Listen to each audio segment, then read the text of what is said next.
So we recently got the reveal of Loki and his design in chapter 1130, and the way that the other giants talk about him, Loki might be a way more important character than we think. So today I want to talk about who Loki is, the potential devil fruit that he has, and what his role will be during the Elbaf arc. Loki was first mentioned back in chapter 858 while Nami and Chiffon were having a discussion before meeting Beji. Nami knew that Lola was fleeing from an arranged marriage, but she didn't know who this person was. Lola's suitor was none other than Prince Loki, who claimed it was love at first sight, and so if Lola ended up marrying Loki, then Big Mom would have had the giants under her control. Fast forward 272 chapters, Loki is brought up again, which is completely different from when he was celebrated for being born during the winter solstice festival. The giants are explaining that there was trouble on Elbaf,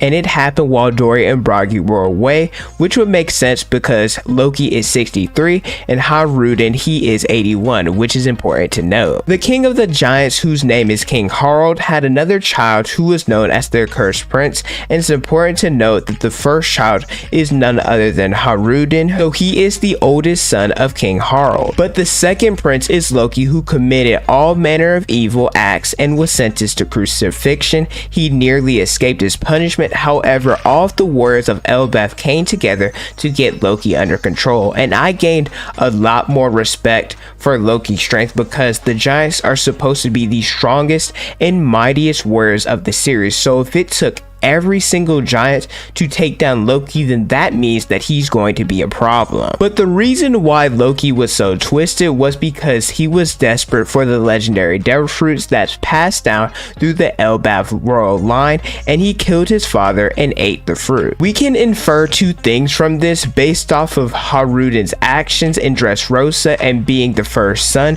He was the one that was supposed to originally inherit the fruit. Second, Loki probably stole the fruit in a similar way that Blackbeard did to Whitebeard's Gura Gura no Mi, because remember, devil fruits, they typically spawn at random when someone dies, and back at Marineford, Blackbeard covered up his actions and we never knew how he got Whitebeard's fruit so instantly. So during this arc, we might finally learn the secrets of how someone can get a devil fruit immediately after someone's death. I forgot to mention this earlier, but Loki, his other title that's not the accursed prince, is the shame of Elbaf, probably because of his title of a prince and the actions he chose in spite of having that. We then cut to Luffy meeting Loki, and Loki is chained up. He has a helmet on with wraps around his eyes, tattoos, long hair, and tends to leave his tongue out while speaking, similar to another popular villain which we'll reference later in this video. In a lot of fan arts, I see Loki's hair as blonde, but in Norse mythology,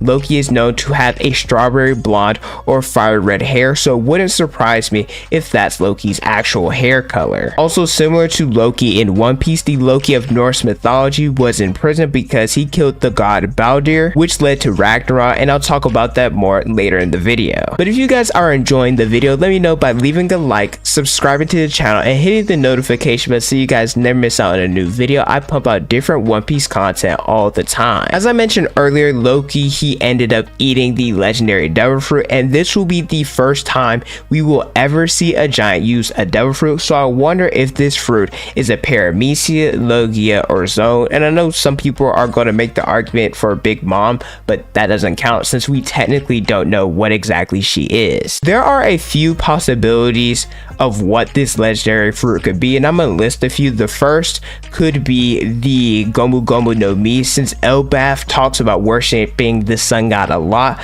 I wonder if Loki ate the Gomu Gomu no Mi instead of what he believed to be the Hiro Hiro no Mi Madonika. Similar to how the community and people in the One Piece verse, there was a misunderstanding of what Luffy's fruit actually was. What if Loki believed that he ate that mythical zone when in actuality he has the rubber fruit? I think that would be a really interesting twist, and he could attack and do similar things to what Ors did when he was having Luffy's shadow at Thriller Bar. The next could be the Fenrir, because because it plays a key role in Ragnarok. It's said to be the old Norse famed wolf, so think of it as basically a wolf. The abilities, it has immense size and strength. Honestly, think what Jabra can do, but on steroids. The only problem with this potential devil fruit is that the Fenrir in Norse mythology was said to be Loki's son, so it would be kind of impossible for Loki to have this fruit. At the same time, One Piece won't be one-to-one with Norse mythology. What if he ate the trickster fruit? Loki is known to be a trickster god that can shapeshift and create illusions. This would be a great devil fruit because it's something that we've rarely seen, and it'll also allow Luffy to potentially fight Loki on a smaller scale if he does shapeshift into someone else. Usopp could also be a counter to Loki, and that could be why Usopp has a main role in this arc. At different times throughout this series, Usopp's gone up against different troublesome opponents with troublesome devil fruits like sugar and piranhas. Another fruit could be the sun fruit because Hilo means sun, and we know how much the Elbaf warriors worships the sun god. Think potentially the Human Torch from Fantastic Four, which is in the Marvel universe, and that's a universe that Loki resides in. The only problem is that this would kind of be similar to the Mera no Mi, and we've already seen what that devil fruit can do. Lastly, the fruit could be the Jormander or the Nidhogg, because Dory and Bragi reference that only the great serpent soaked in blood can withstand their attacks. The Nidhogg is a dragon/serpent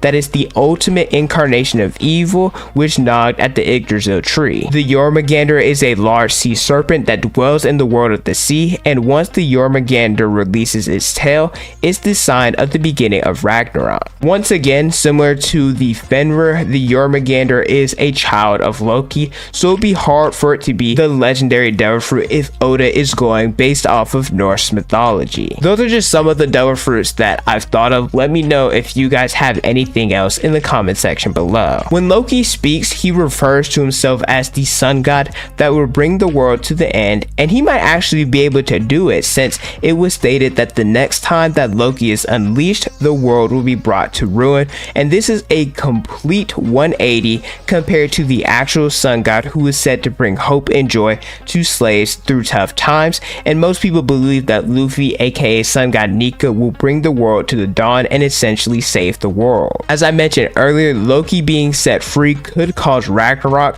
which for those that don't know much about Norse mythology, I'll give you guys the abridged version of what Ragnarok is. It is an apocalyptic series of events that will lead to the destruction of the world and the rebirth of a new one. It's a battle between the good led by Odin and the evil led by Loki, and is a pivotal event as it ends the mythical cycle of the 9 realms of the Yggdrasil tree. As I said, that's basically the abridged version, so if you want to know more about Ragnarok and Norse mythology, then go do some reading on it. It's very interesting. Why does Loki want to start Ragnarok? Is he misunderstood, or does he want to just see the world burn? It's really too early to tell, but he does have a lot of similarities to Doflamingo. He has a kind-hearted brother, Haruden and Corazon. They both killed their father. They want to destroy everyone. They talk with their tongues out. Just so many different similarities. So far, it's looking like Loki just wants to watch the world burn, which personally I would like a lot, because